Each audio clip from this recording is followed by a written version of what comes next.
and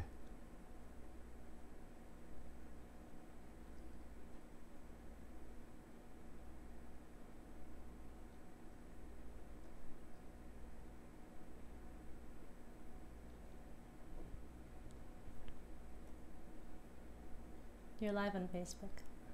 and YouTube. You're live on YouTube. Hello, bright and shiny beacons of light. Welcome to our Ask Michael Anything weekly Facebook Live and YouTube Live. We have new microphones set up. We have new Wirecast set up, new software set up. We're still working through a few of the kinks on Facebook Live, so you may hear Jessica's voice a little bit quiet. But Jessica, do you want to say hi to everybody in Facebook land, and then they can let us know if they're not able to hear you? Hi, everybody. And on YouTube, I believe you're able to hear everybody, or able to hear both Jessica and myself well, and we're going to continue to fine-tune this process. It's amazing that we're able to put out this show on a weekly basis because we have a daily show and there's so much going on. And so we get to work on the kinks, work out the kinks on a week-by-week basis as we get better and better. And each week we just chip away at this piece by piece. That's kind of a theme to talk about tonight, is chipping away at things. But what I'd really like to talk to you about is shifting your perspective. So I had a phenomenal dream. Phenomenal? I guess that'd be the word for it. We've been putting out our automatic writing program, what we call Diving into Awe, the automatic writing experience. And we just went live on it a couple days ago, and maybe it got into my psyche. But last night I actually had my first dream where I went into automatic writing in my dream. And I heard something to the effect of, "We'll be there when you get up." And I then popped awake, and I saw it like typed out in italics. It wasn't typed by me in the dream. I woke up, it was 4:30, so it was approximately time to get up. I get up somewhere naturally between the 4 and 5 o'clock hour, which is actually another program we're putting together, we'll have out in a few months, which is on building a successful day through your morning routine. So I got up at 4:30, I went over to my computer and began typing in automatic writing. And what I got was, look for the special in your life. Look for the special and you will find it. And I got this whole kind of download, you could say, from automatic writing about how we can change our perspective in a moment by looking for what's special in our lives. Now, it's easy to go to gratitude, and I recommend going to gratitude every chance you can. It is a powerful state changer. Gratitude and fear and anxiety can't exist simultaneously. You've got either fear and anxiety or you've got gratitude. You've got love or you've got fear and anxiety. But in love and gratitude are almost the same thing in many different ways. Looking for something special is similar to gratitude, but it's like going into this very moment. So I teach, when I do coaching, I teach people to look in the mornings before they start their day as a state change and look for 5 things to be grateful for. And it's easy the first day, but I tell them then each day subsequently, you got to look for 5 new things. It gets more and more challenging, and the more frequently you do this, looking for things to be grateful for, the more your mind goes hunting. But we can take that a step earlier by looking for the special. What does that mean? What is special in your life? So for instance, I'm sitting here at a countertop. If I look for the special, particularly if I look through a 5-year-old's eyes, I've got a beautiful, smooth marble countertop. I've got a kitty over by Jessica. I've got Jessica by my side. I'm on a Facebook Live. Oh my God, I've got a microphone attached to me. I've got a fantastic yellow shirt. And on the list goes. It's very easy to find the special in your life when you look for it. And when we slow down for a moment and look for what's special, everything around us changes. When you look for the special, everything becomes more special. It's like if you think back to the first time you were driving a car. It's probably scary, but it was probably also pretty cool. I remember for myself, and don't tell anyone, I don't want to get in trouble about this, I lied about my age. Actually, I didn't technically lie. Oh, who are you kidding, Michael? I lied.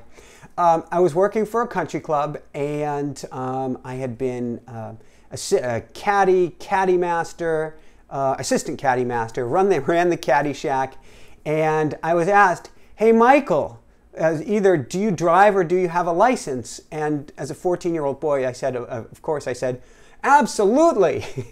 And I was given the keys to the Jeep to drive around the country club, to pick up the golf balls, to check on the golfers.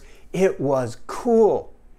I remember how incredibly special it was getting behind the wheel of that Jeep. And it had a right-hand drive because it was an old mailman's Jeep. So I learned how to drive with the steering wheel on the wrong side for everybody in this continent, not Australia and other places. And it was the coolest experience. Once I later got behind the wheel of a car, regular car, my car, I didn't forget how special that was. For years after that, I probably did. And then after my near-death experiences, I viewed things, I'm really like a kid in a candy store. Everything often looks new and cool to me. And if it doesn't, if I want an instant state change, I remind myself what it was like the first time driving. So when we came back from Maui, after Jessica had gotten sick and we'd been nearly completely wiped out financially, I was gifted with an old, very tired Honda Accord. Called her Silver. Oh, I loved Silver. And I got behind the wheels of this beat-up Honda Accord, kind of dented indoors, had this funky mildew smell to her.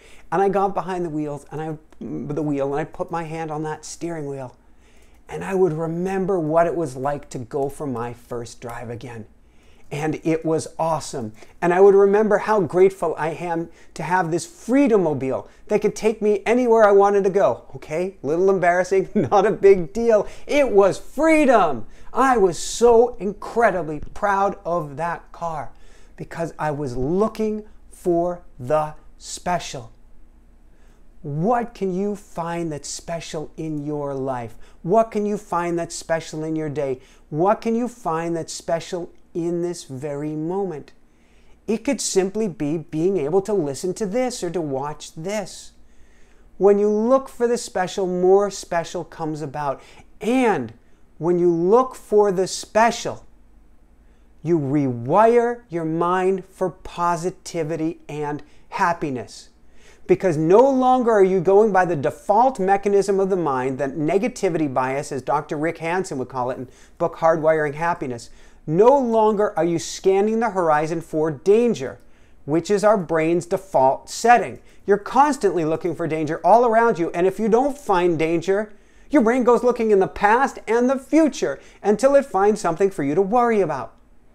But if you're looking for the special, you can carve a new groove in the record. And you will be continuously looking for the goodness that's all around you. The cool thing is when you start looking for the goodness, you start radiating the goodness. Jessica and I went into the gym this morning and we had a very unique experience. It was really cool.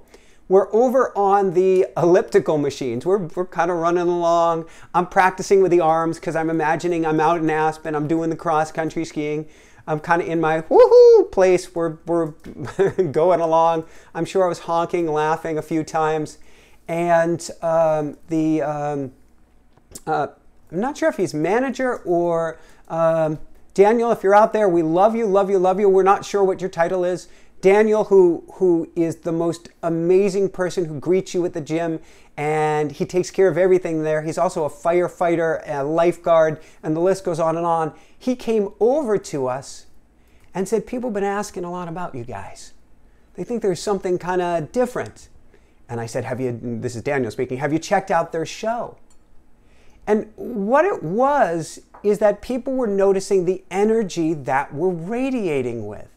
We were just in more of maybe a woohoo place because we're looking for that special. We're bringing that childlike joy with us. We're kind of surfing the waves at a high frequency, a high vibration that attracts others to us. When you start looking for the special in your life, you raise your vibration up. You attract things into your life. You attract people into your life. You attract experiences into your life. And literally, by changing the way you think changes. There's a better way to put that. By changing the way you think, the world around you changes. By shifting your perspective and looking for the special comes to you. So, don't want to hammer this into the ground. Tomorrow morning, though, I want you to get up and look for 5 special things in your life and write them down right away. This is an energy shifter. When you get to work, before you get started, write 5 more things down that are special about your work, about your day, about your desk, about your computer, about how you're greeted, about your Daniel in your life, and watch for the state change. Then take this with you each and every morning and look for the special, and you too will have people coming up to you going, have you done something different? Is it the way you cut your hair? Do you have new glasses? How about contacts? And it'll be because you've changed the way you think and you're now vibrating at a higher level. With that said, I'm going to open it up to questions here. Jessica's going to run the show. Please let us know if you can't hear her loud and clear. But a huge thanks and kudos goes out to Jessica, because she is the mad scientist genius, the reluctant one at that, because it's a lot of work, who is putting on this show here tonight. So thank you so much, Jessica, and Sir Lumi, who is about 3 inches off of your left hand and keeping you company there. Yeah. Thank you for the intro, Michael. Okay, so our first question is from Kitty the Cat, watching on YouTube, who asks, so appropriate. my apartment's installed 4 smart meters outside of my bedroom. What can I do? Wow, Kitty the Cat. So we were just on today's show was just about EMF and smart meters and cell phones and Wi-Fi. And he actually mentioned, Daniel DeBaum mentioned about if you have a smart meter, you may have a smart meter in your apartment right outside of where you live. And my first thing I would do is I would head over to defendershield.com, and I would see if he has a large shield that you can put up on the wall, maybe that's freestanding, between you and the smart meters. That's the first step that I would take. The second step,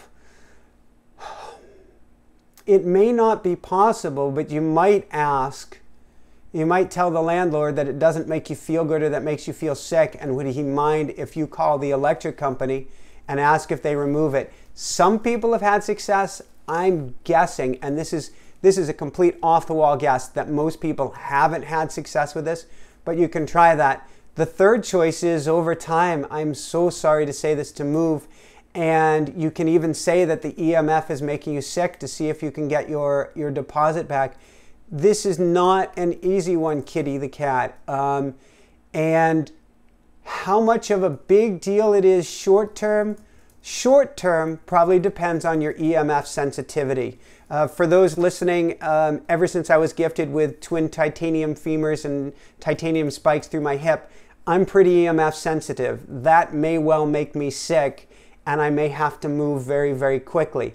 If it doesn't make you sick, if it doesn't make you bad, I would go till the end of my lease, if it's not coming up too long, and get out of there.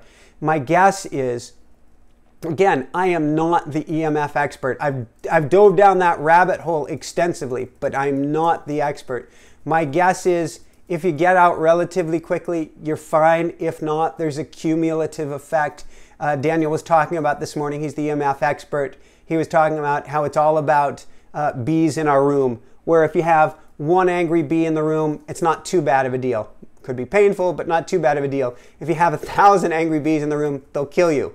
The smart meter is like having quite a few of those bees. Not enough to probably cause you permanent harm if you're out quickly. layman's guess, not a doctor, not an expert, but I wouldn't want to be staying there too long. I'm so sorry to hear that, Kitty the cat. I would suggest this, bringing it back full circle to today's topic. Change the way you think, the things around you change. Get your energy state up around this experience. See it as a positive, a crazy Looney Tunes positive, but see it as a positive. Either that's going to shift you to change and to upgrade your living situation, or that's going to cause you to take different actions, or at the very least, to get the number of bees down in the room is going to help you to raise your frequency up so you can balance the frequency that's been piped at you from the outside. Brilliant question. I wish, I send all my love your way, Kitty the cat. Thanks, Michael. Okay, our next question is actually from Ryoka from last week. I failed to see the message in our inbox. She asks, can you please explain why it's beneficial to exercise in the morning? What is the hormonal upregulation that occurs, and how does that help build energy? So, brilliant question, Ryoka. Why is it so good, the layman's version, why is it so good to exercise in the morning? And exercising in the morning gets your endorphins going, gets your serotonin levels going. Hi, love bug.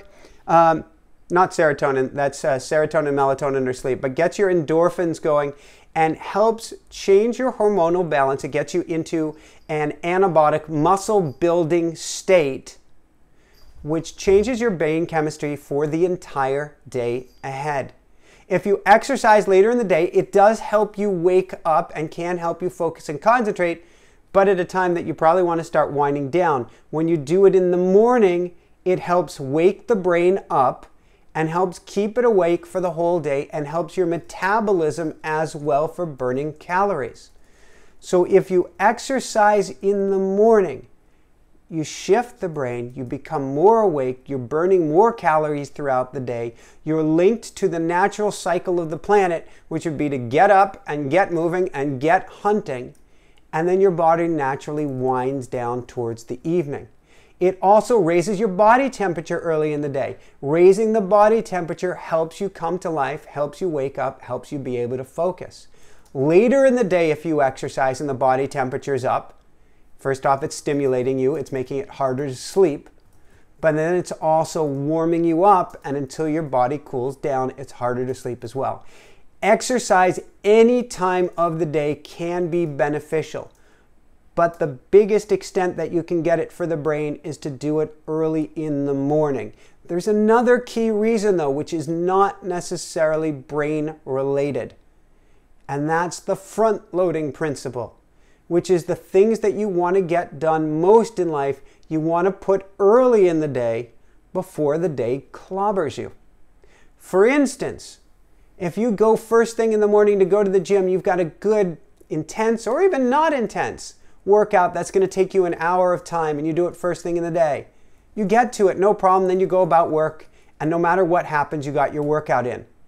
Now let's say you decide that you're going to work out after work, which is a great way to blow off steam and can feel great. But work kicked your butt today, and you go, I am so exhausted from work, I'm just going to have to do it tomorrow. And then guess what? Work double kicked your butt the next day. I'm so exhausted, I'm going to have to get to it tomorrow.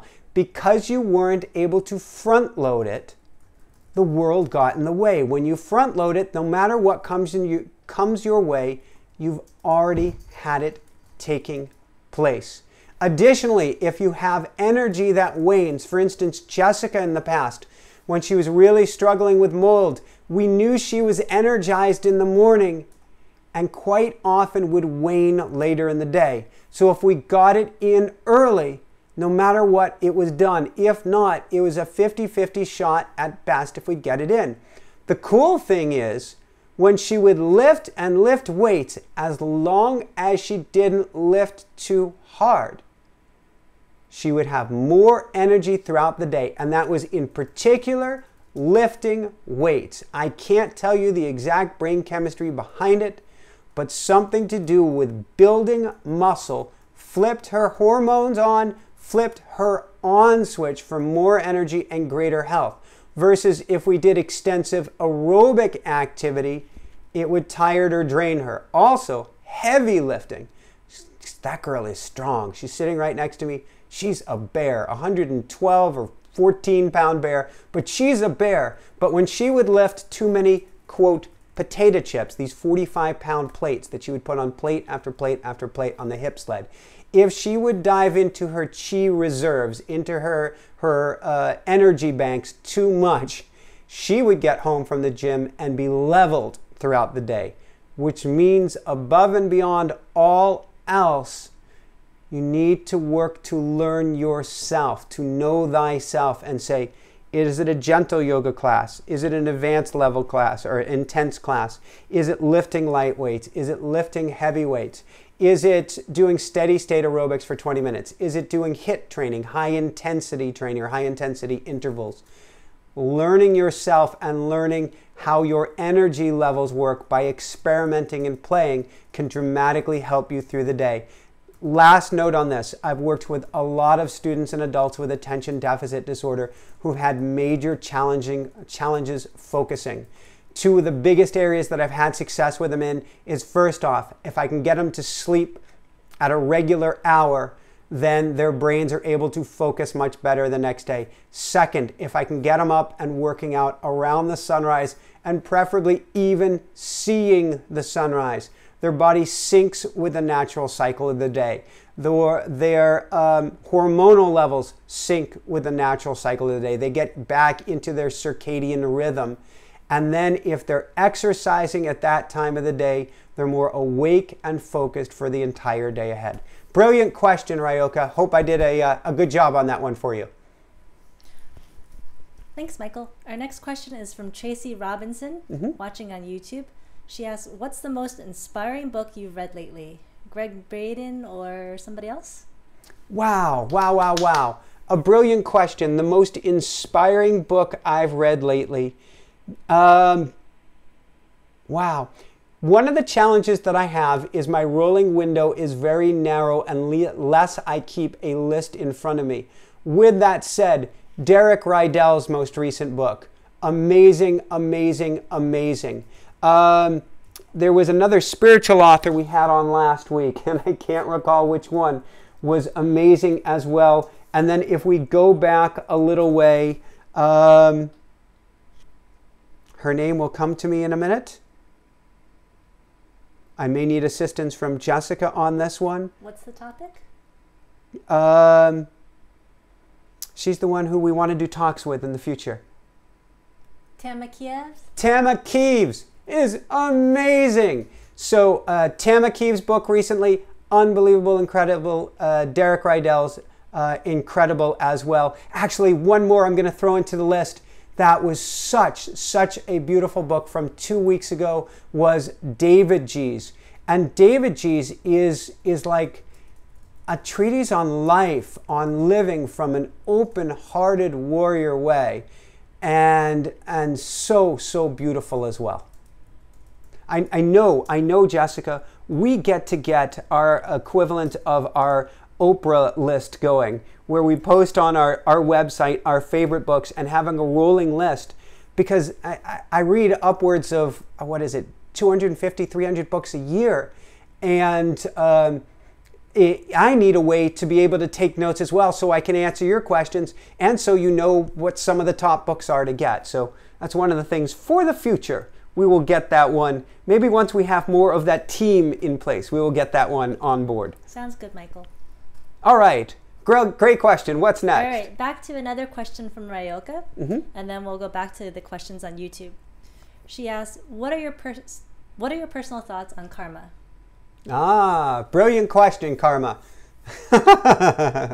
Brilliant question, Ryoka. Karma's not all it's cracked up to be. I believe there is karma. I believe that every action has a reaction or another occurrence that takes place because of it. However, I don't believe that we came into this world to be smoted. I don't believe that you're going to come into this world and have to be tortured for your karma for past lifetimes. I believe that karma is all about lessons. If you didn't get the lesson last lifetime, it's coming back around. Not to hurt you, not to punish you, but help you to learn and grow. I also believe there's instant karma. I actually know that there's instant karma because Jessica laughs at me. It's more in the past than present. All the time when I would think an impure thought, say something bad, or anything of the sort, and I would trip, fall, stub a toe, right? I would just get instantly smoted, which is a way of helping you to understand that every action has a reaction. So is it real? Absolutely. Does it matter? Absolutely. Does it mean watch what you say, how you act, what you think, what you do? Oh, heck yeah. Does it mean don't play with the gray area in life? Meaning, you know what quote right and wrong are, but maybe I can go a little bit over in this direction. Maybe I can go a little bit more. You don't want to do it because it comes back around. And don't look for what you can get away with, because karma always comes back to teach you that lesson of walking the straight and narrow, whatever feels right to you. Brilliant question. Thank you so much, Ryoka. Okay, our next question is from YouTube, and I accidentally closed my tab. And I'd love to have YouTube up here so that I can say hi to people. Is there a button I can press? Or should I not mess with this right now? That's the right button. This button is the right... No, not that one. Just kidding. Oh my God. Put you on the mic and... Scroll down. Scrolling. In the meantime, our next question is from Carrie. Can I hit refresh on this? No, watch the public view, not the preview. Watch the public. So press here. Yes. Ah. Our next question is from Carrie. She writes, "Hi Jessica and Michael. What would be a good way to support Mother Earth spiritually? I sometimes try being a channel, like a straw, by pulling light from above down into the earth. Other suggestions?" Brilliant question, Carrie. How do you be a channel to help the earth? Love her up. Love her up. Hug a tree. Walk barefoot on the earth. Speak to the earth. Walk around as if a flower will grow under each step that you take. It's all about energy. It's all about your vibration. She wants you to be happy. She needs you to be happy. She is hurting so much because so many of us are miserable. So if you shine to your fullest extent, we're all walking, talking expressions of the earth. We couldn't be separate from the earth if we tried. We're walking, talking dirt. Every single molecule of us came from the earth. For that matter, it all came from the sun and the stars as well. But we are earth, from dust to dust. So if we raise our vibrations up, it changes her. We send her love, it changes her. We treat her better, it changes her. We treat ourselves better, it changes her. There's no need to feel shame. There's no need to feel guilt. Unless you have a time machine, you can't go back even a second ago. And if you can, please tell me how. We're willing to pay big bucks for it. Then maybe sell the technology for even more. But unless you can go back in time, there's no point for any shame or guilt on anything. All you can do is make great changes now. Now. All you can do is make changes in the moment. And all you can do is the best you can do. It's such a crazy, imperfect world that is set up as a challenge and a learning experience. It's all about balance, and it's all about doing the absolute best that you can do with your heart in the right place. You are a child of Mother Earth. We are all children of Mother Earth. She wants us to be happy, of course, by taking care of her. Of course, by taking much, much better care of her. But also and especially by taking much, much better care of ourselves. Because she is hurting so much because we are struggling and we are suffering. Why do we cut down all the trees? Because we're in pain. Why do we pollute in so many different ways? Because we're in pain. Why do we blow up artillery shells, literally 12 miles from this house? Because we are in pain. She doesn't want to see us in pain anymore.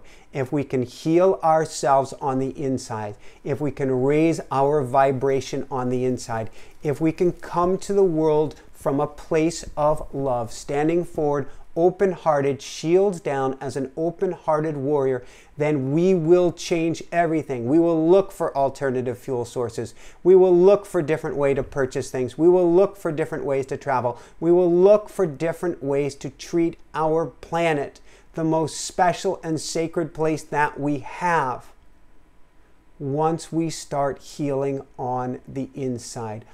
All of this, and that doesn't mean don't take steps now. We're fairly neurotic about it ourselves, but all of this, everything is truly an inside job. What a brilliant, brilliant question. Thank you so much for asking. Thank you, Michael. That was really beautiful. Thank you. Our next question is from Bang Tashi, I hope I pronounced that correctly, who is watching on Facebook. The question is, do you know Joseph Murphy? If you know him, is the law of subconscious mind, he explained, the same as the law of attraction? Both two theories look the same because the law is always universal and only one.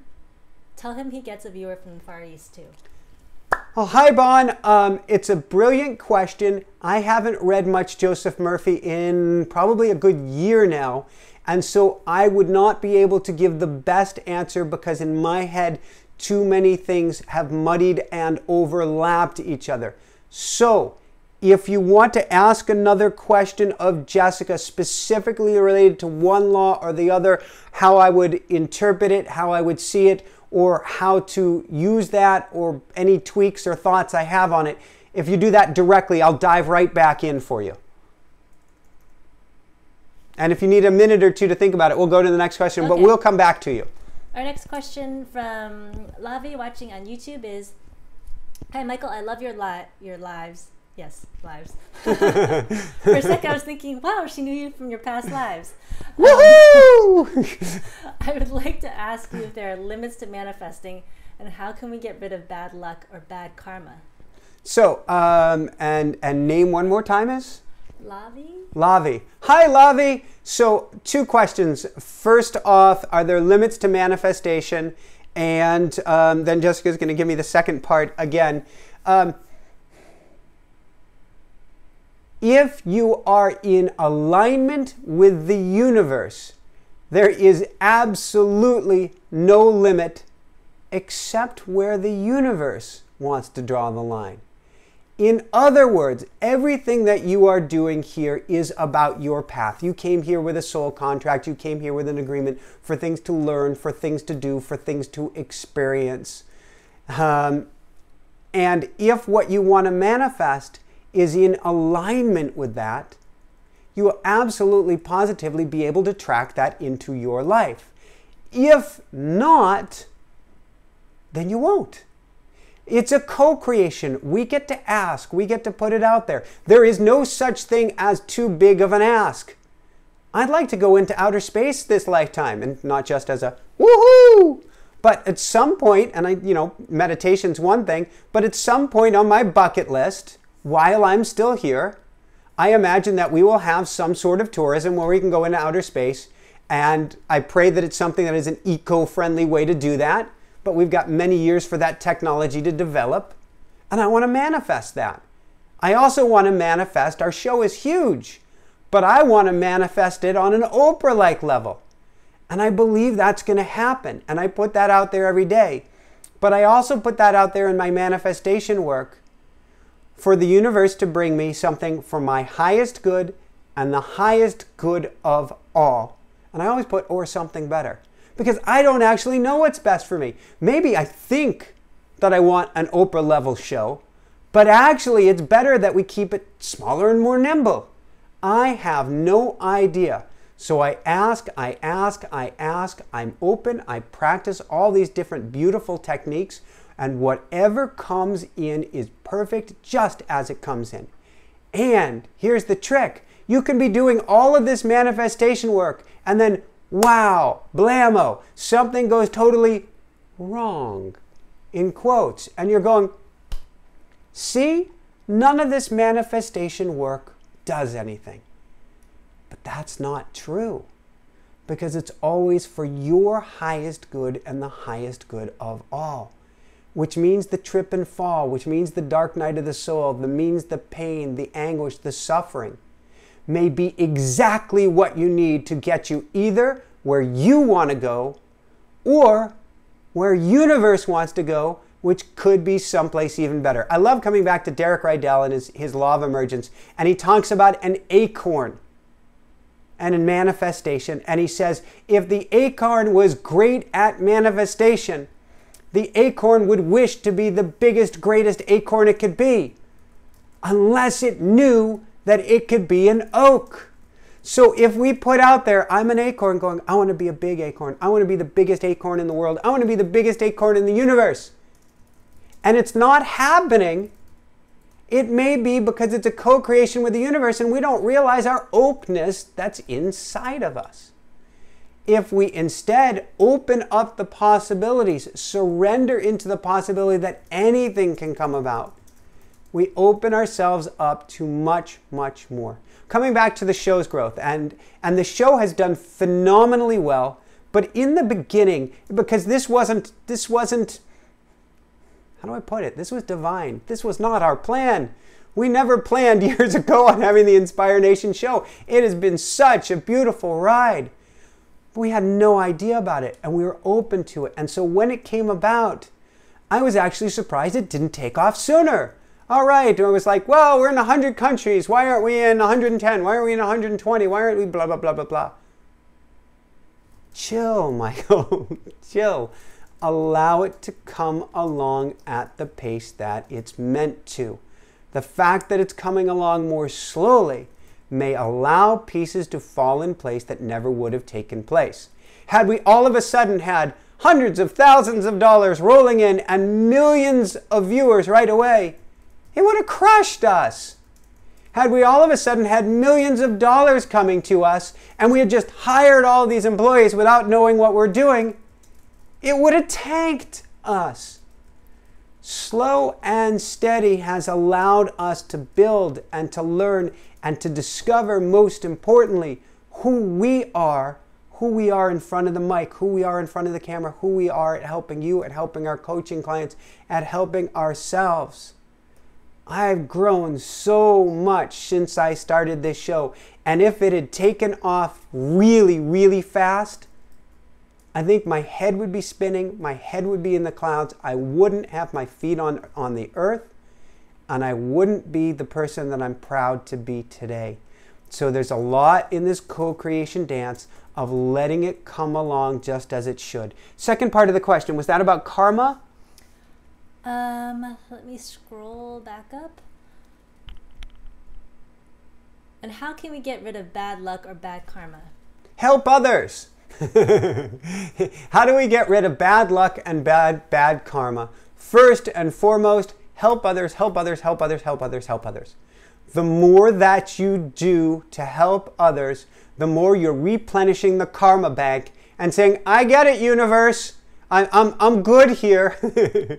And so just keep filling that piggy bank no matter what. Now, as for bad, quote, luck, some of them may actually be blessing disguise. I would say look for the special, even or especially in the, quote, bad luck department. So Jessica left. Jessica's actually leaving next week. It's kind of interesting. She was going to be gone for 8 days to Colorado, kind of scoping things out. We move there end of April, and I hope she's going to play, and have so much fun while she's there.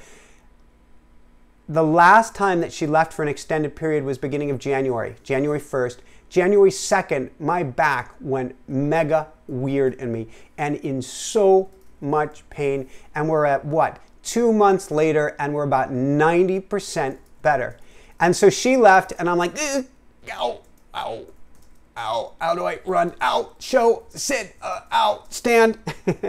And I could go, wow, what terrible luck, in quotes, that this is happening to me now. Instead, I went nuts, and I went after this.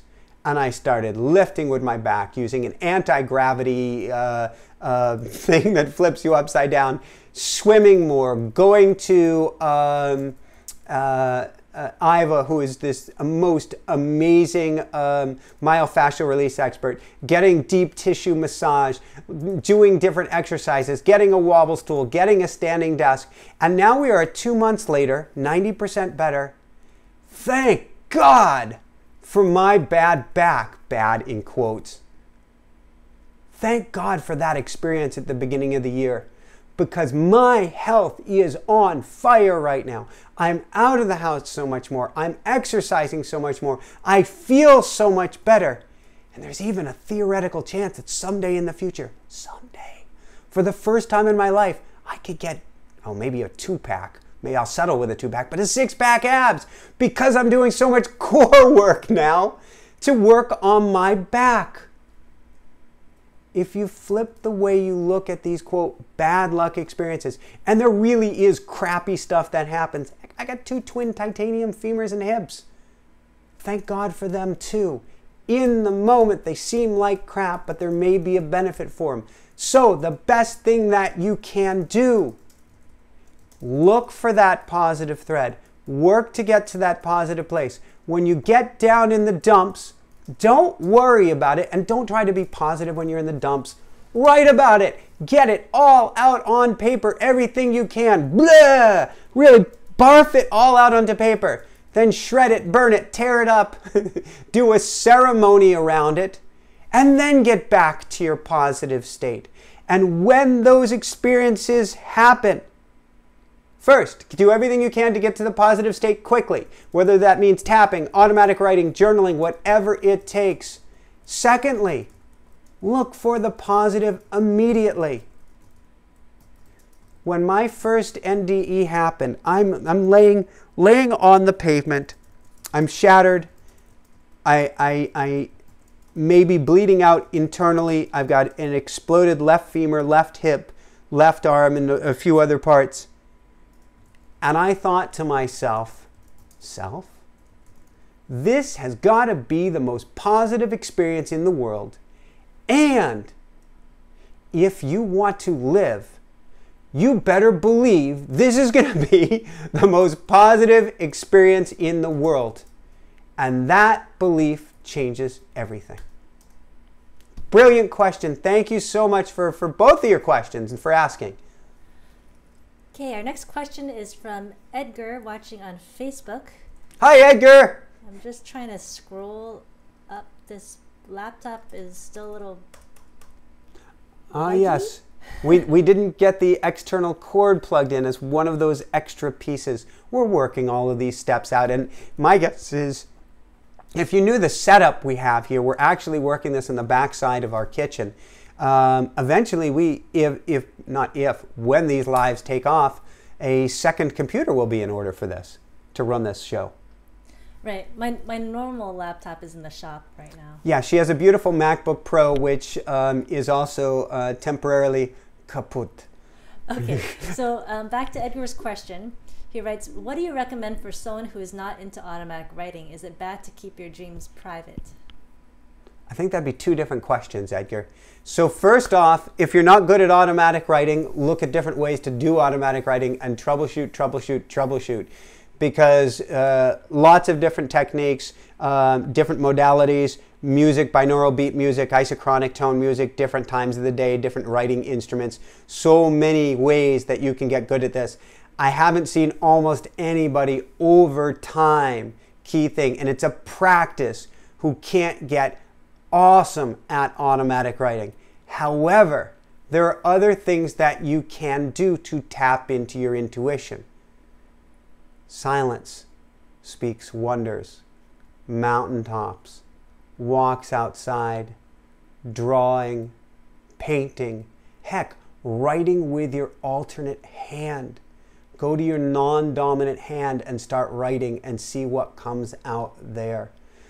One of the biggest things that we get to do is calm down the chatter of your mind. Get the voices of K-E-G-O down, and we can drop you down more into K-Heart radio. All of these things can help. In essence, everybody can tap into their intuition, into their internal guidance system. It's a matter of looking for the different modalities. Journaling, of course, can help. The biggest difference between journaling and automatic writing, or between morning pages and automatic writing, and morning pages, another technique I love, is that automatic writing comes to you in a third person perspective. It's your inner wisdom speaking to you, or outer wisdom, however we want to call it, speaking to you and offering you guidance. So I would challenge you to dive back into awe, dive back into the automatic writing experience, and try it from so many different modalities, and look for baby steps, particularly here in the West. Let's say Albert, that you're not good at basketball already, and maybe you are. Excuse me, Edgar. Let's say that I gave you a basketball and I said, do some free throws for me. And you threw up the ball and it doesn't go in. You throw up the ball and it hits the rim and it doesn't go in. You throw up the ball and it doesn't go in. And you go, Michael, I'm just not good at this. And I say, it's not that you're not good at it. It takes time. This is a practice. So first, maybe let's just throw it up and see if we can touch the rim, or even just touch the net a little bit. And for a week or two, we just work on practicing on touching the net. Then we work on touching the rim. Then let's see, not about it going in, let's see if we can hit the backboard. So what you're doing is you're developing a practice. With automatic writing in the beginning, all you're doing is trying to get a handshake going. Start talking to your inner wisdom, to the voice that's inside of you. And I recommend that you get yourself in a special place beforehand. You meditate beforehand. You set up a sacred vessel or space with the writing that you do before you dive in. And then when you dive in, let's see if you can get one word of wisdom. Let's see if you can get no words of wisdom, but just do the practice for 5 or 10 minutes a day and start to see what comes to you. With everybody I've worked with, without exception, over time, the words have begun to flow, but it truly is a practice, so it takes time. What's the second part of Edgar's question? Oh, it was... I gotta stop doing this to you. No, it's working. Is it bad to keep your dreams private? I like sharing my dreams, Edgar. But is it bad? Oh, wait. So I know where you're going with this, Edgar. You're saying kind of a law of attraction and the whole theory of, what is it? You share and God laughs, or something like that. Which is, do you want to keep your dreams to yourself, or do you want to share them with the world? I don't believe it's bad to keep them private. In fact, there are situations. I did coming back to me a lot tonight, but okay, it's Ask Michael Anything. I did a 5,000-mile, 40-day unsupported bike ride many years ago across the country. And the only reason I share this story is because I didn't tell my parents about it until I got across the country. And I was 33 years old. I didn't want to share that dream with them because I didn't want to worry them, but also because I didn't want the naysayers getting in my ear and putting a bug in my ear. And so if people don't understand you fully, if they don't trust you fully, believe in you fully, or understand your dream, if you're not ready to share by then, by God, do not share. Keep working on it yourself. Keep that flame growing brighter and brighter until it bursts forth and there's no choice but to share it with the world. But feel free to incubate on your own, or with only 1 or 2 near and dear loved ones who you know will support you and understand you. The thing about dreams is they are very, very personal. If you're on fire about XYZ, about building a widget, about doing whatever, then even somebody who loves you dearly probably doesn't share that same flame. They support you, they love you, they care about you, but they also worry about you. And so if they're not connected to Source, to God, to universe, to your inner wisdom on that path that you are, they may think you're just plain nuts. So understand that, and it doesn't mean that they're doing anything wrong or judging you, and it doesn't mean that you're doing anything wrong for holding it close to your chest or to your vest until you are ready. But make sure while you keep it quiet, you take steps forward towards your dreams each and every day, even if that's micro steps. Build it into your routine. Nothing happens if it's not a part of your routine. You say, I'm going to do 5 minutes a day, just 5 minutes a day toward my dream. And the day goes poof, and none of it happened. You go, I was going to do just 1 minute toward my dream. And the day goes poof. You go, I'm going to take just 1 breath toward my dream. Oh, wait, I got to take care of this. So make sure it is part of your daily routine, like your oxygen, like you're brushing your teeth, like you're eating breakfast, and front load your dreams. Because if you don't front load your dreams, then somebody else is going to front load theirs right all over you. Step forward towards those dreams, Edgar. Beautiful, beautiful question. We have a lot more questions tonight, Michael. All right, well, that's excellent. Do I get to move things along? What do you suggest? Shorter answers? Speed round? Speed round. Let's do a speed round. All right. All right, this is from Strethy watching on YouTube. It's a heavy question, but how do we deal with feelings of guilt and self-hatred when trying to change the direction of our lives? And her name again? It's Strethy. Oh my. I don't know if it's a her. Okay. How do we deal with guilt and, is it shame? Self-hatred. Guilt and self-hatred. I need the question one more time, then I won't ask you names. We'll just go quickly. How do we deal with feelings of guilt and self-hatred when trying to change the direction of our lives? How do we deal with guilt and self-hatred when trying to change the direction of our lives? Get it out on paper. Get it out, get it out, get it out, get it out, get it out. Write it all down, tear it up, shred it, be done with it. This doesn't mean that it's gone, but it's a start. Do emotion code, do EFT tapping, write letter after letter to yourself, healing letter. Go back and talk to your younger self and apologize and share that you're now there for her or you're now there for him and that you're walking by their side and that you absolutely positively have their back. And then I would go to Ho'oponopono like there is absolutely no tomorrow, my absolute favorite prayer in the world. And simply put, it's a Hawaiian healing prayer. It goes, I love you, please forgive me, I am sorry, thank you. I love you, please forgive me, I am sorry, thank you. Practice that even 108 times. This necklace I have on here, a Tibetan mala necklace, 108 beads, could rotate through the whole thing before going to bed. I love you, please forgive me, I'm sorry, thank you. You can do it with a rosary as well. You can do it by holding your arms over your chest and literally coddling and rocking yourself as if you're a baby again. I love you. Please forgive me. I am sorry. Thank you. Do this each and every day, and slowly it will go away. Don't worry about the anger. Don't judge yourself. Don't judge yourself for judging yourself.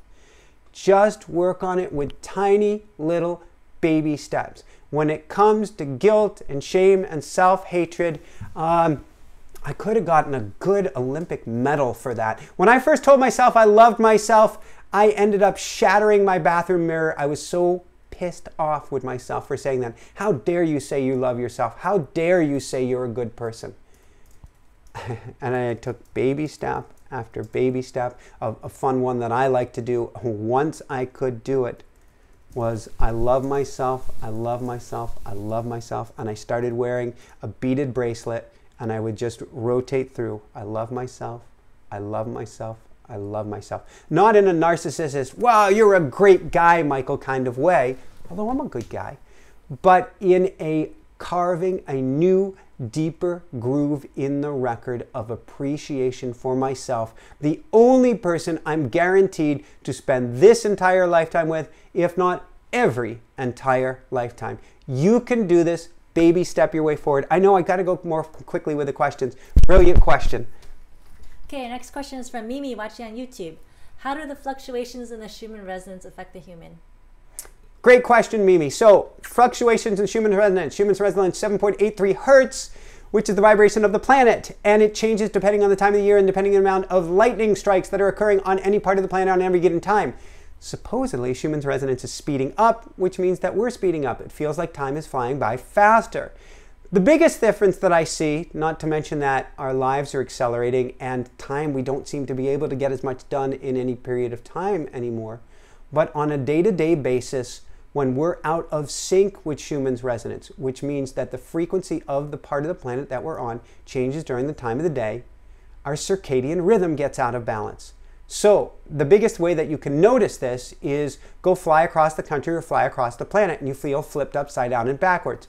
Part of it is because your sleep cycle is off, but part of it is because you're out of sync with the vibration of the planet. Simplest way to take care of that is go barefoot, stand on the earth, or lay down on the earth. That's how Jessica and I overcome or prevent jet lag, is by getting connected to the earth as quickly as possible. I always recommend, if you're out of sync with the planet, if your sleep cycle is out of balance, if anything around your circadian rhythm is off balance, getting out first thing in the morning and seeing the sunrise. And if you can't make it for sunrise, getting out again and see it in the evening. And when it's in the warmer months, getting your feet on the earth, your hands on the earth, laying on the earth. Heck, even in the winter, you can take out a blanket, put it down on the snow, and lay down on the earth to get back in sync with Schumann's resonance. Last thought it is, you can get an earthing mat, and you can put that below your keyboard, which is what we typically use. You can get earthing pads, you can get earthing blankets or sheets. Those help as well. But I'd say get to the earth, get to the earth, get to the earth. Next question. Okay, next question is from Tracy Robinson watching on YouTube.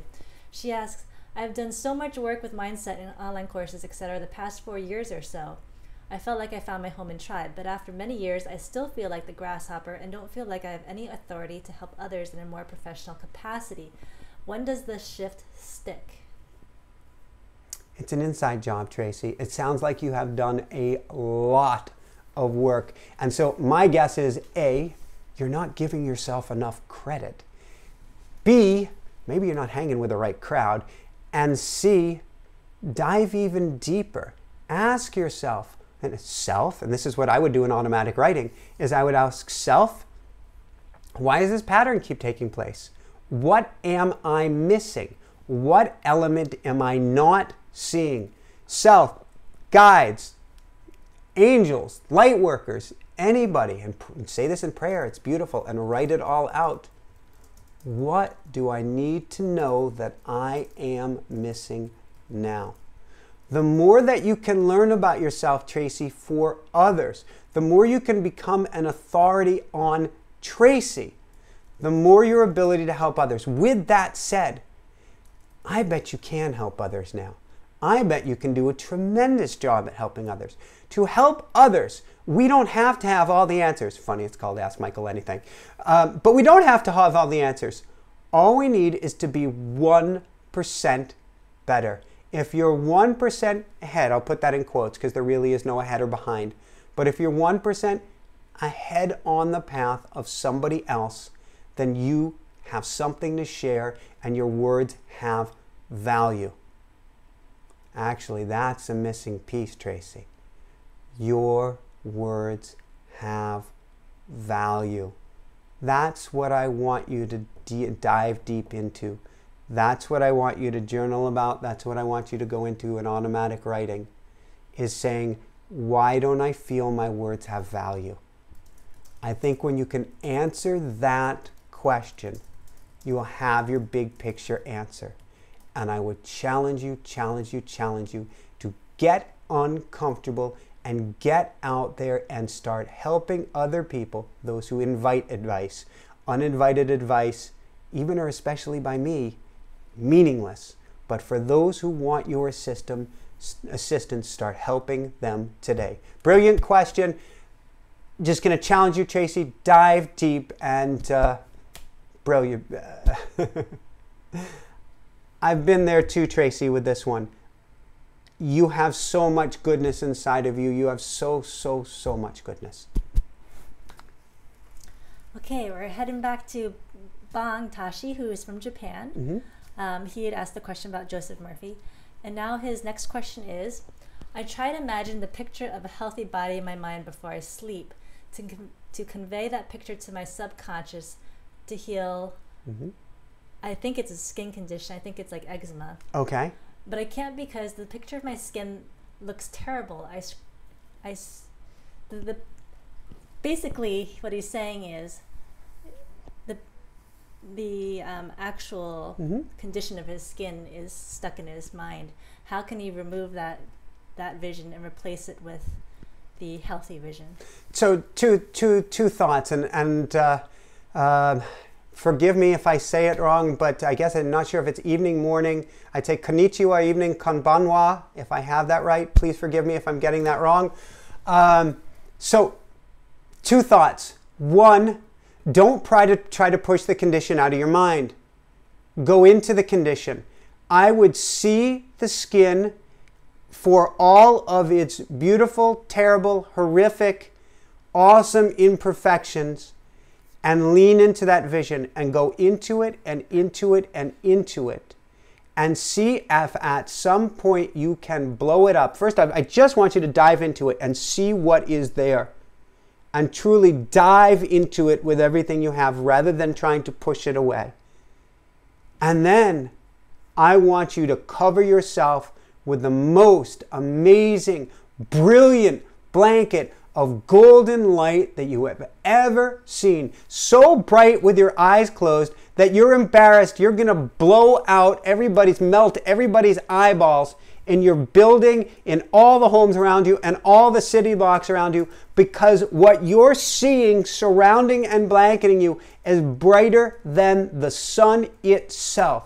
And that's the image I want you to keep in your head every evening before you go to sleep, is this amazing golden light emanating from your skin, emanating from your body, covering your entire body with the most amazing golden light you can possibly imagine. That is source light. That is your true skin. That is your true soul. And that will change everything. I'm laughing here because the Forge on YouTube says, I've missed a few weeks. Tell him to get a facial. Are we talking about me? Oh. No, she's talking about, she's saying for Bang. She just clarified. Bang, I would treat yourself with as so much love as you can. And even no matter how your skin is now, no matter how, I understand how horrific it can look to you. I remember when looking at my leg when it was, I don't even want to go there. It was, yeah. Love it. Love it. Love it. Love it. Love it. Love it. Love it. Love it. I cannot speak strongly enough. Love your skin as it is, in the wholeness of its messiness, of its ugliness, of its horrificness. Love it. Love it. Love it.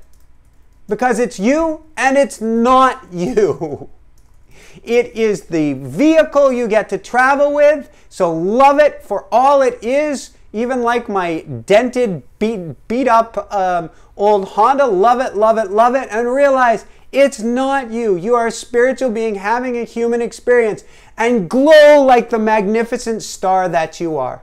Thank you, the Forge, for setting me off again on that one. Okay, our next question is from Lacey Brown watching on YouTube. Hi, Lacey. She writes, oh man, let it go. Okay, what advice do you have for an extremely busy mother of 5 to further develop clairvoyance who falls asleep when meditating?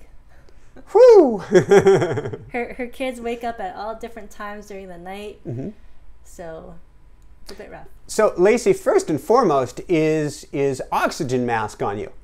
So before we dive into clairvoyance, we have to find a way to get the stress down on the system, which most specifically is how can we get more sleep into you? And that is got to be extremely challenging. So I'm going to challenge you to be twice as diligent of getting yourself to bed when you put the kids to sleep and only doing work when the kids are up. There are all these things that you think, now that they're asleep, I get to. No, I'm going to challenge you to only get to them once the kids are up, as impossible as it seems, because the minute they go down, you need to get down. Because if your brain is scrambled, while I teach people in automatic writing that you want to be half asleep and that's how you hear things best, when you're overtired, exhausted, you flatline on all levels. So we have got to get you to bed earlier. We've got to get the stress on the system down. Then when you get up in the morning to practice clairvoyance, I'm a carpenter, so I'm going to go back to carpentry. And I'd say dive in through your writing practice or through any other channeled practice first thing in the morning. I'm going to go to automatic writing.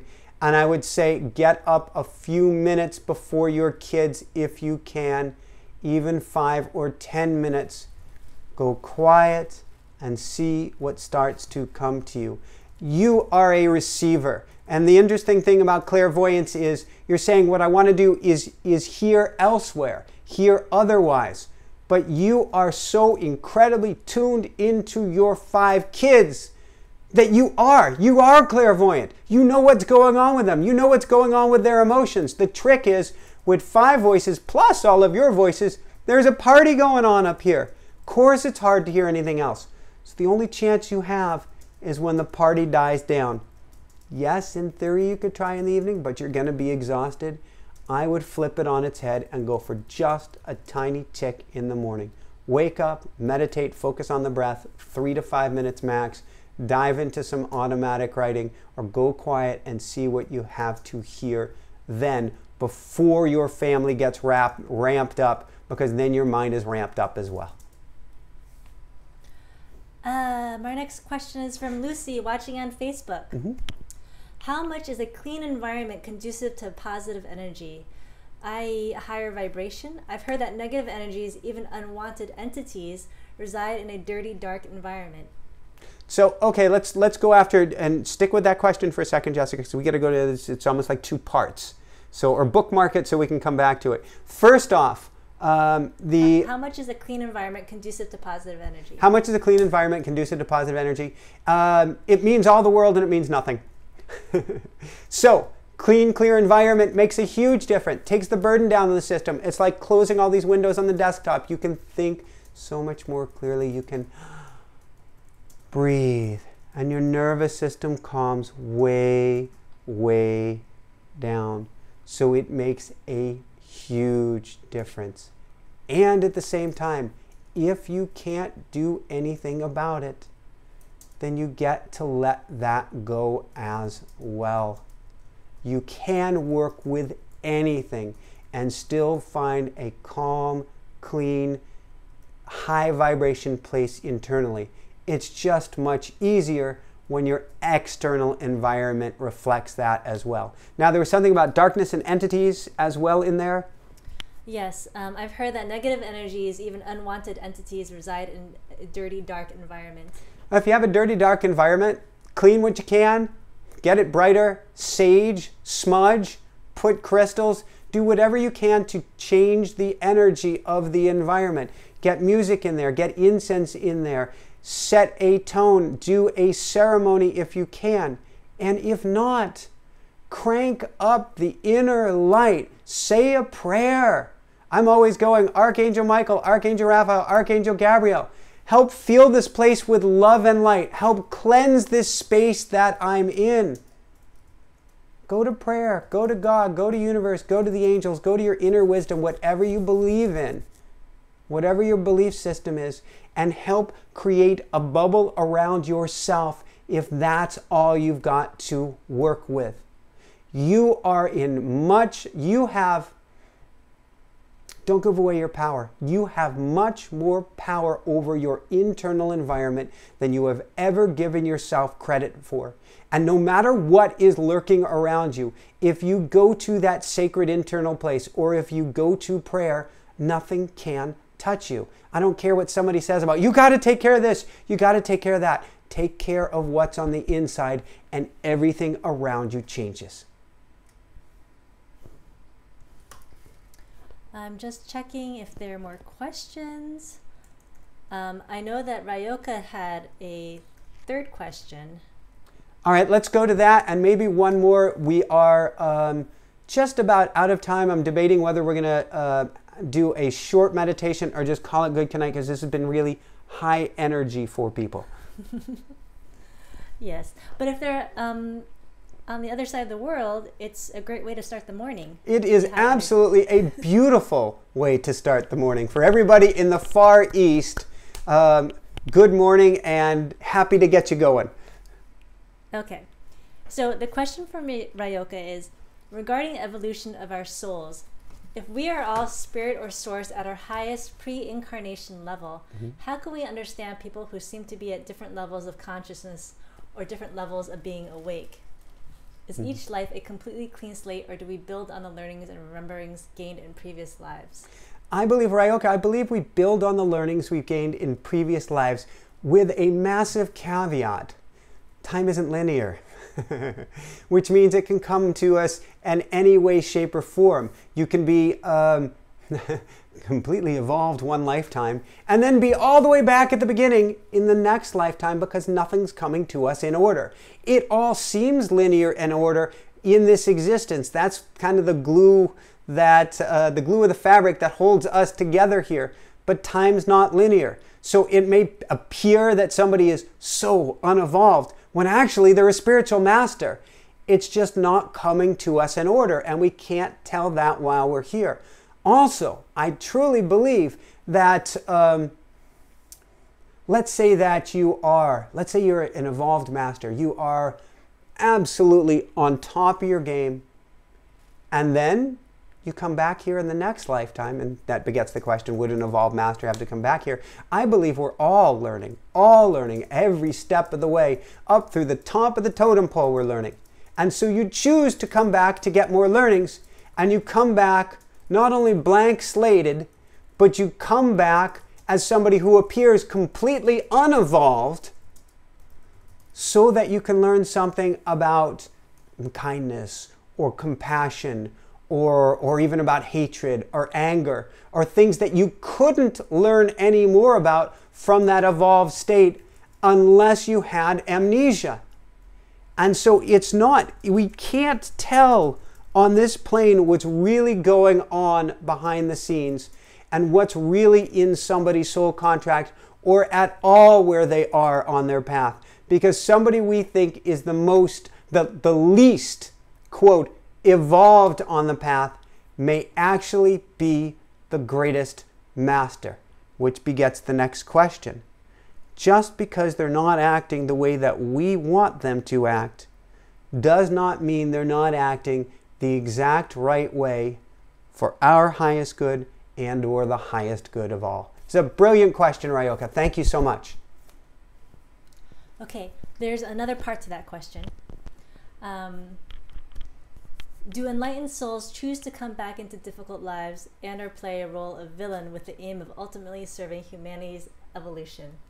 I can only give a best guess, Ryoka, because I'm anything but enlightened myself. I believe that everybody and everything seeks growth. There's always expansion in the universe. So whether an enlightened being chooses to come back to School of Earth, or probably an infinite number of other schools or universes, can't say, but they want growth. And they will come back in whatever shape or form helps them for their highest good and the highest good of all. Could they play a villain? Absolutely. Because at the end of the day, the crazy thing is, there are no villains. This is just a holographic school. It matters. It's all about heart. It's all about treating everybody with as much love, kindness, and compassion as we can, starting with ourselves. So it all matters. but it's also not real. So could they come back as a villain and make life really miserable for us? Absolutely. And that's still the most kind, loving thing in the world. Could they come back as, oh, what's worse than a villain? I don't know. A double villain. A master villain. Absolutely. And that's one of the reasons that when we go to judge and say, this person's bad, that person's bad, I can't believe what this, that, or the other person is doing, we have no idea on a universe scale of what's really going on. And we also don't realize that that's one wing wanting to saw the other wing off. We are all one. We are all growing, evolving together. And when any of us hurts, when any of us is playing the villain, which means that they are suffering, if you see somebody acting out, if you see somebody doing something that is unkind, realize they may well have selective amnesia as well. They are struggling. Even an enlightened master, if they came back to play a villain, while they're here, they're hurting, they're suffering, or they wouldn't be making the decisions that they're making because of their amnesia. Have kindness for them. Have compassion for them. Have love for them. Even or especially if they're making your life miserable. The more they're hurting you, the more love you want to send them. Whether that's hurting you on an individual basis, on a national basis, on a global basis. Send them all the love in the world. Realize they are a part of you. They are you. We are all one. And if you help to heal them, if you send them so much love, it will come back to you tenfold and 100-fold. And if we send those who we look down on the most, send them all the love in the world. Anybody we're afraid of, anybody we're scared of, anybody we hold in disdain or disrespect, if we send them love and send them love and send them love and send them love till it hurts, and then beyond, this world is gonna change and it is gonna rock.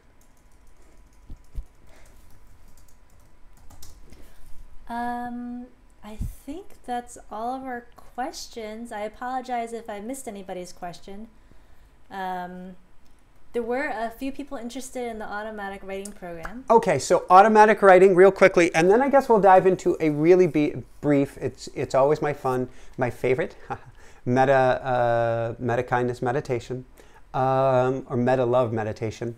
Automatic writing program, real quickly. We just launched 2-3 days ago. We have a program to help you to be able to learn automatic writing no matter whether you've been able to do it, not been able to do it, journaled, not been able to journal. We're helping you to be able to tune into your guidance, to your inner wisdom, to help you find your purpose, your path, your direction, and truly transform your life by learning about yourself and getting guidance, getting third-person words of wisdom for the inside. Everything from how do I organize my day? How do I organize my life? What do I do about these big decisions? And how do I heal from my emotional wounds or shame and scarring or grooves in the record from the past? If you go on over to inspirenationuniversity.com, there you'll be able to find out more about the program. And for listening to this and for the next just under 2 weeks at this point, we're giving it to you for 50% off. Just type in the coupon code AWESOME50. Again, that's AWESOME50. Come on over to inspirenationuniversity.com.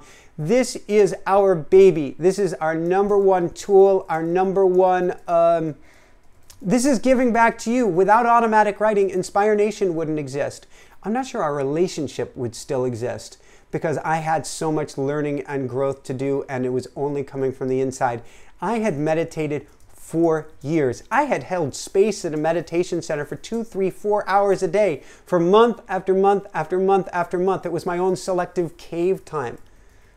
Nothing transformed my life or transformed Jessica's life like diving into automatic writing and getting words of wisdom from the inside.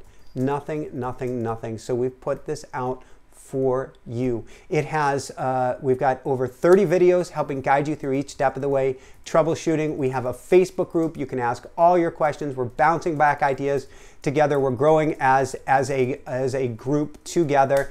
And Right now on Thursdays, we're holding live trainings with it as well.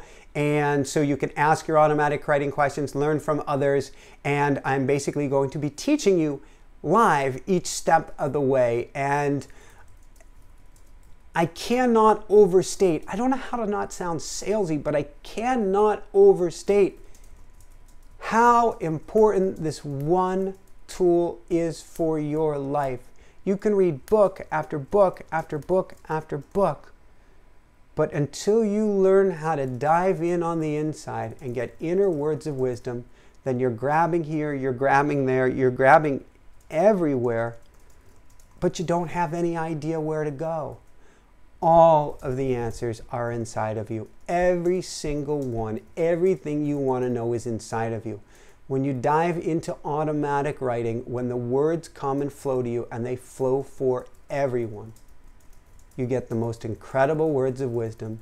You feel better about yourself. You feel calmer in all that you do because you know you have your back, the universe has your back. You start to know who you are, where you're going. Everything becomes easier. Does it become perfect? No. We came here to learn and grow, and that involves challenges. But it's much better to go through the challenges with a GPS or an internal guidance system, and that's what you do, that's what you get when you dive into the automatic writing experience. So again, that's inspirenationuniversity.com. Awesome50 is the code for the next couple weeks. Anything else there, Jessica? I think we're good. All right, last thing I want to add is we are entirely funded by your support. So if you like the show, if you like the lives, come on over to patreon.com, patreon.com, /InspireNation, patreon.com, /InspireNation, and become a part of the Inspire Nation family. Become a Backstage Pass member. You'll get videos, 3 to 5 minute daily words of wisdom video every single morning, occasional videos with Jessica and myself when I can wrangle her onto the camera and onto the mic with updates. You'll get raffles and prizes, additional meditations, bonuses, and you get to become a part of the Inspire Nation family. On top of that, you help keep the show going and help us keep going strong and giving you all of the shows you love, both here on YouTube, on iTunes, and everywhere. So thank you so much for your love and support. With that said, let's dive into a real brief meta-kindness meditation or meta-love meditation here. So what I want you to do is sit up good and tall. And I always ask people in meditations to work on breathing in and out through the nose. And there's a very special reason for this. When you breathe in and out through the nose, you calm the nervous system. You take yourself out of fight or flight. You can hear as I'm doing it, my voice is modulating. It's slowing down. I'm coming out of that squirrel on crack mode that I was in to try to get everything out to you quickly. You can feel yourself calm and relax. I feel like I'm the Oogway, Master Oogway in Kung Fu Panda 3. Inner peace. Inner peace. So what I'd like you to do is breathe in through the nose, down to the belly, back up and out through the nose. In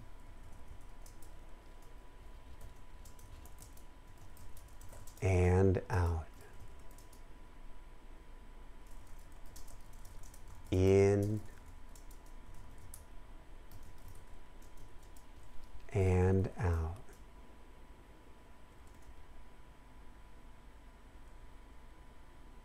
In and out. As you continue to breathe in, I'd like you to breathe in golden light. Imagine that the air that's coming in is golden light. And out, and send out love with each exhale.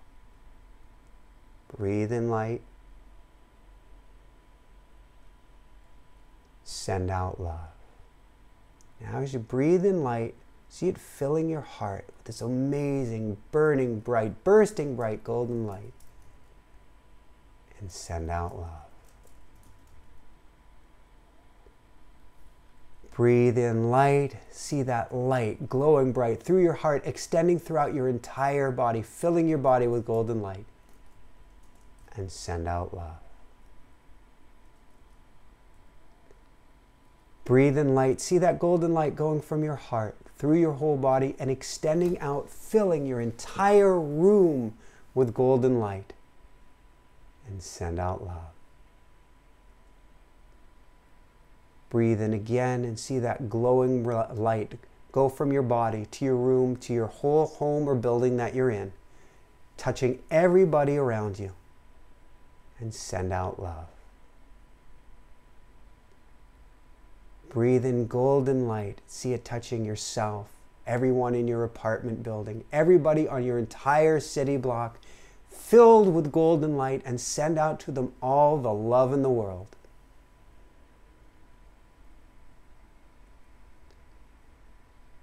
Breathe in light again. See that golden light from your heart, through your body, your home, your apartment, your city block, and to the entire city. See it covered in this amazing, brilliant golden light. It's like a sun emanating from your heart, and send them out all the love in the world.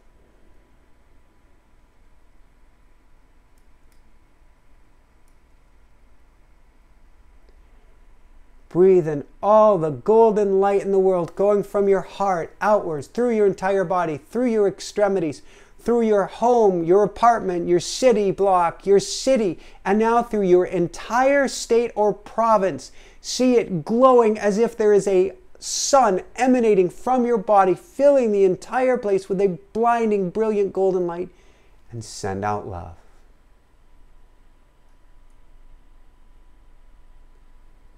Breathe in, even more golden light going from yourself, your city, your state, your province, covering your entire country, no matter how big or small, with this amazing golden globe of glowing, brilliant golden light.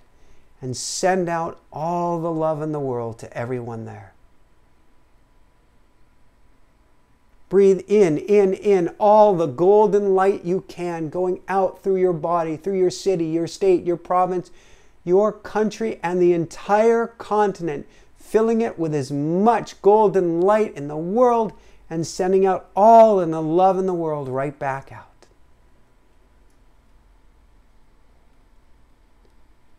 Breathe in all the golden light in the world, enveloping not only your state, not only your nation, not only your continent, but the entire globe is now transformed into a glowing golden globe of light emanating from your body, and send out all the world love you can to everybody on this entire glowing planet, as we are truly all one.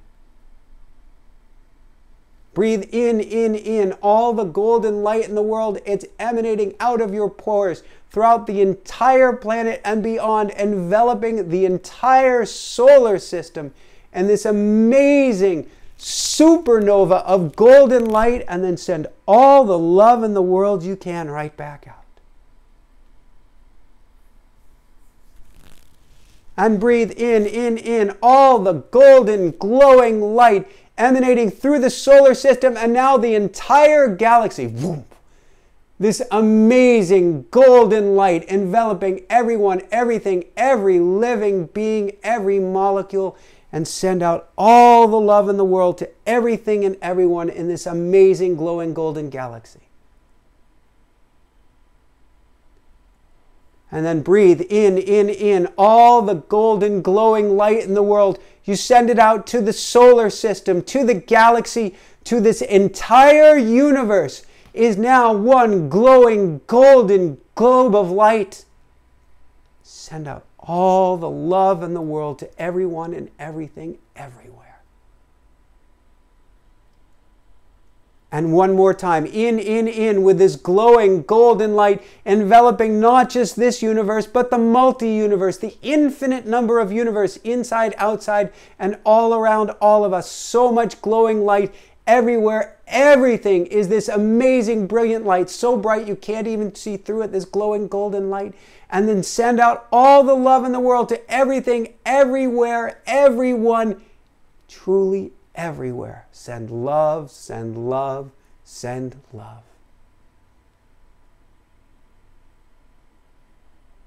Breathe in light.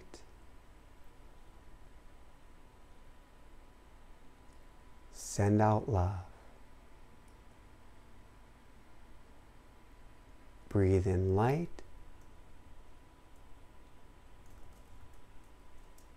Send out love.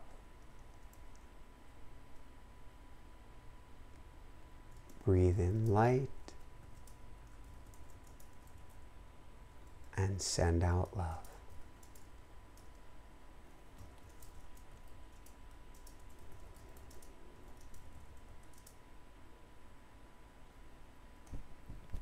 I love you guys so much. Thank you so, so much. Not just for being here this evening, but for doing the work, for listening, to taking the steps forward, for working on yourself and healing yourself, and for shining your brilliant, bright beacon of light on the world. Even if you don't think your light is glowing bright, by doing any amount of work, you're raising your frequency, you're raising your vibration, and you're helping the entire planet, because we truly are all one, and we need each of you to be whole, to be healed, to be healthy, to be happy. So thank you, thank you, thank you so much for doing the work. Remember, you are loved, you came from love, and you couldn't be anything other than love, no matter how much you try. Last note, as mentioned before, come on over to InspireNationUniversity.com if you want to check out the AWE program, and stop on over at patreon.com/InspireNation, or just go over to the donate button on InspireNation.com. Become a part of the backstage, become a part of the Inspire Nation family, get a Backstage Pass membership, and come join and support the show. Thank you so, so, so much. And thank you, Jessica, the love and light of my life, for doing this, for your love and support. And none of this, truly none of this, would exist without you. And I wouldn't go Jerry Maguire, you complete me. I would go something better than that. I wasn't half the man I am now before I met you. And I'm sure you are going to continue to challenge me to grow along my path. Thank you. I deserve that. Bron. Woohoo! Love you guys so much. Be well. Keep shining bright. Woohoo!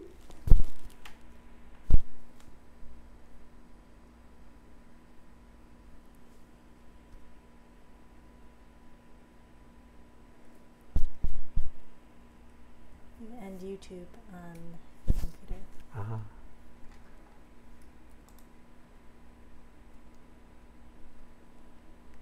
For everybody in YouTube land, the reason I'm still here is I have no idea how to shut this off. Scroll up.